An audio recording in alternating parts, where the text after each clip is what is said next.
Last weekend, we witnessed an overwhelming missile and drone attack by Iran, launched from Iranian bases, against the state of Israel.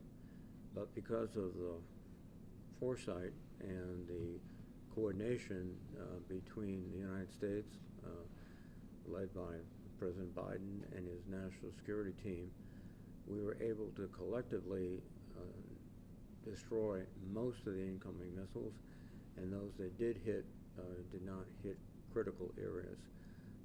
As a result, we effectively defeated the Iranian attack. The other factor that played into our success was our intelligence operations. We knew that the Iranians were planning an attack. I think we probably had very detailed information about vectors of approach and other tactical considerations. But that once again demonstrates the President's leadership in terms of having an active intelligence operation, coordinating with other countries. This was not just the United States. It was Great Britain, France, collaboration with Jordan, Egypt, and others. At this point, I think we have to understand that one of the main purposes for our presence from the first day after the attack on October 7th was to help avoid escalation of fighting in the region. This was an example of the type of violence that could take place, and frankly, we were fortunate in this situation. So I think the first step now is to begin to de-escalate, to begin to understand that there are enough important issues before the Israeli government, their continued attempts to degrade Hamas, much more significant increases in humanitarian assistance.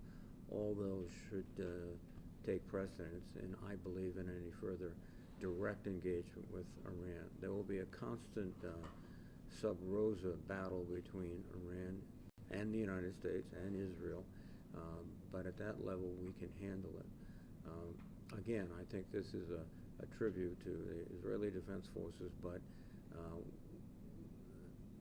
alone they could not have handled this massive barrage. It was coordination, and once again underscores President Biden's commitment to protect the state of Israel. With that, let me stop, and I'll take your question. Do we take Iran at its word that they're one and done here, and given that they have really the largest military in the region, what kind of risks do we run on an ongoing basis? I don't think you ever take Iran at its word. What you do is what we did last week. We have our intelligence sources that are constantly probing to see what they are planning to do, how they are disposing their military forces, and not just their forces, but their proxy forces. If we get indications that they are beginning to develop another serious attack against ourselves or anyone in the region, then yes, we can act preemptively. But at this point, as they say, trust but verify. And how does this complicate the effort to negotiate with Israel and Hamas for the release of hostages and to bring some ceasefire to Gaza? This was less related, in my view, to the Hamas fighting than it was to Israel's attack on the embassy compound in Damascus, Syria, which under international law, embassies are considered sovereign territory. So that, I think, had more to do with this escalation by the Iranians than trying to help Hamas. What Israel has to do, and the challenge remains, is to be more precise in their targeting of Hamas leadership, and also to ensure that as appropriate humanitarian supplies, and not just because of humanitarian issues, operationally, that's the best way to isolate Hamas from the Palestinian people. And lastly, for me, is it going to be difficult to replenish Israeli stockpiles of arms without a line in the budget for? No, I think without a supplemental, it will be very difficult to replace Israeli arms and also our arms that we used in contact. And certainly it would further weaken the Ukraine, who is fighting a very, very courageous effort against Soviet aggression. They need the help also. So I hope, in fact, it is absolutely necessary that this week we pass the supplemental. The House passes it, sends it to the President for signature. We can then begin to reinvest in armaments. One of the interesting things that people seldom realize is this money is going, most of it, directly to American manufacturers, so they can manufacture replacement weapon systems for the ones that we donate to Israel and donate to the Ukrainians. So this is also a huge stimulus to our economy, as well as helping our allies in need. Two questions, Senator, if I may. In your opinion, how important right now is language in framing this issue? Words like attack, retaliation, from a discipline standpoint, both with public officials and with media, how important is language? It's critical because I think you have to send a message to your opponent and to your allies too of what you're doing. And I think the message that the President has sent is exactly the right one. Because of the combined efforts of Israel, the United States, and other allies, you have defeated the most significant aerial attack against the country in many, many years. In fact, perhaps since the Blitz in Great Britain. That was not luck. That was good intelligence, good planning, excellent coordination, and cooperation. Now is not the time to deviate from this consolidated effort.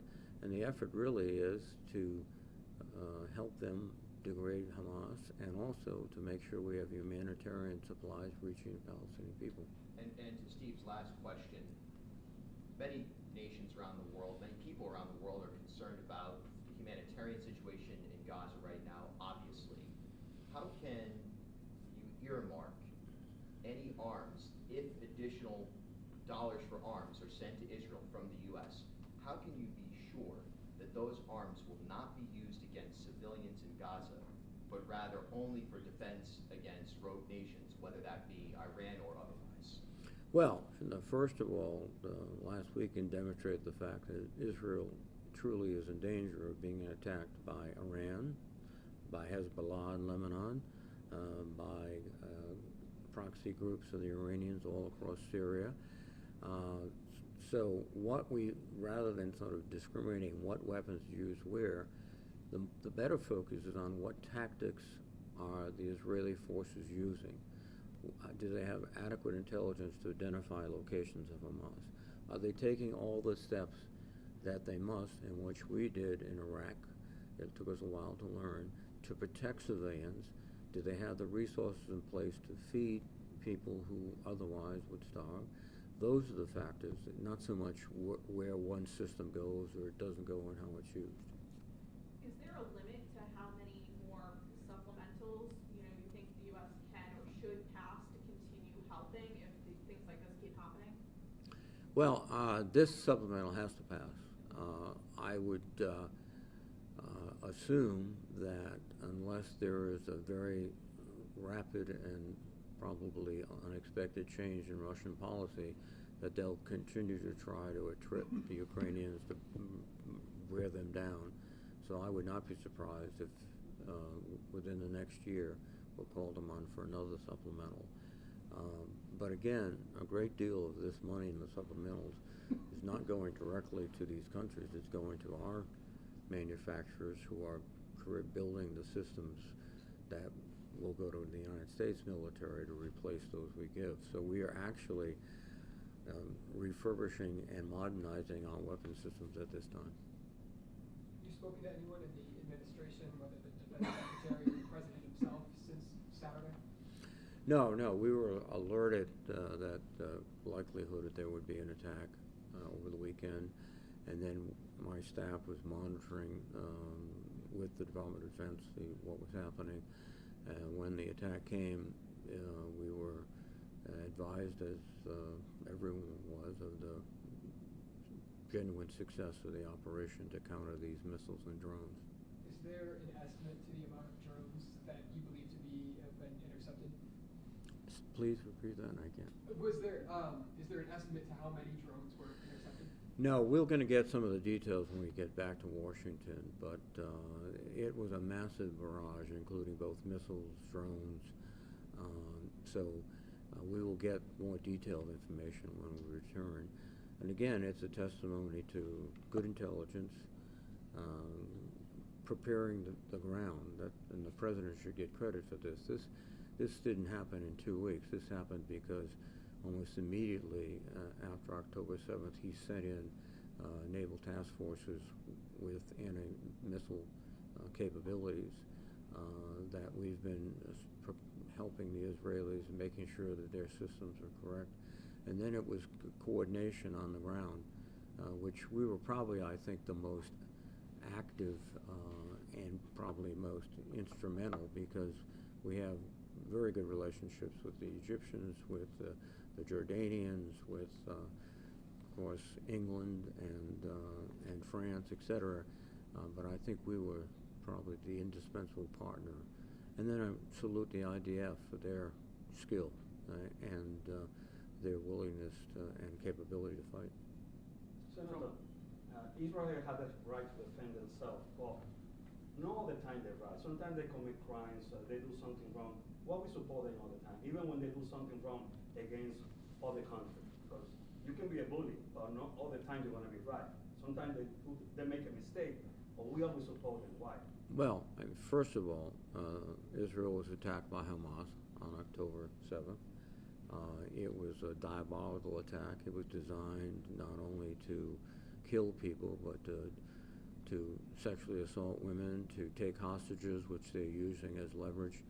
And you're dealing with a state, Hamas, who's committed to the destruction not just of Israel as a state, but the Jewish people. So that's a very serious threat, and we have to allow the Israelis to conduct those operations. We also are constantly advising them as to the techniques they should use to be effective, but also to minimize casualties. And I think we've seen some effect over the last several weeks in terms of the operations that they were planning to do.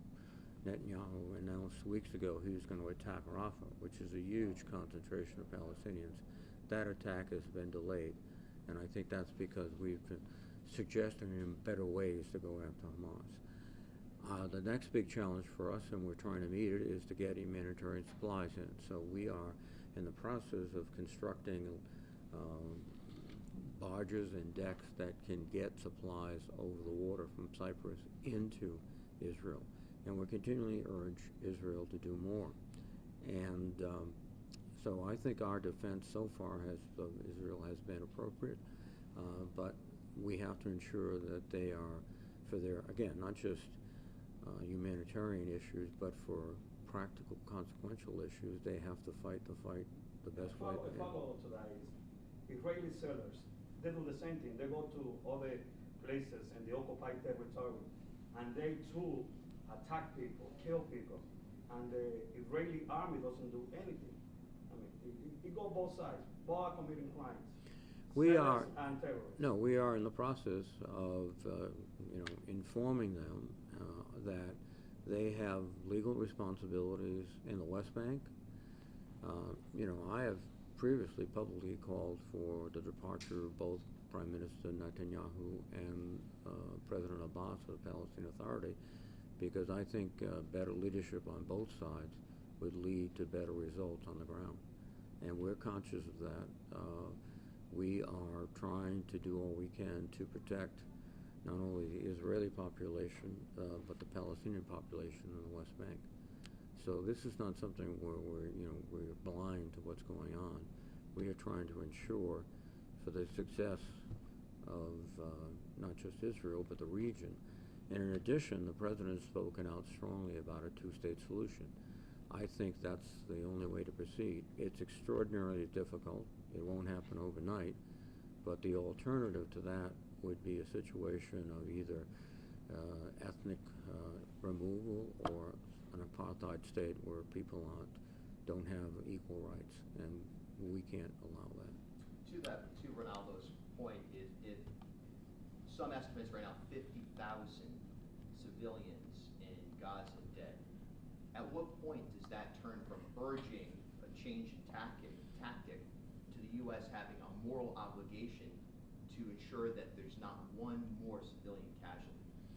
Well, I think, our approach is one of ensuring that they follow international law, as we did or tried very much in Iraq, although we had breaches of international law ourselves, and trying to instruct them in how to operate. And despite the fact that we were operating, I think, with superb professionalism, when we liberated Mosul, working with the Iraqi army against ISIS, there were about 11,000 civilian casualties, many of them killed by ISIS, but some, unfortunately, as a result of friendly fire.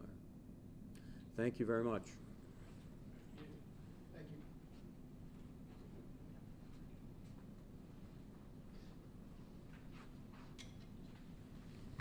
Thanks, everybody. Thanks a lot.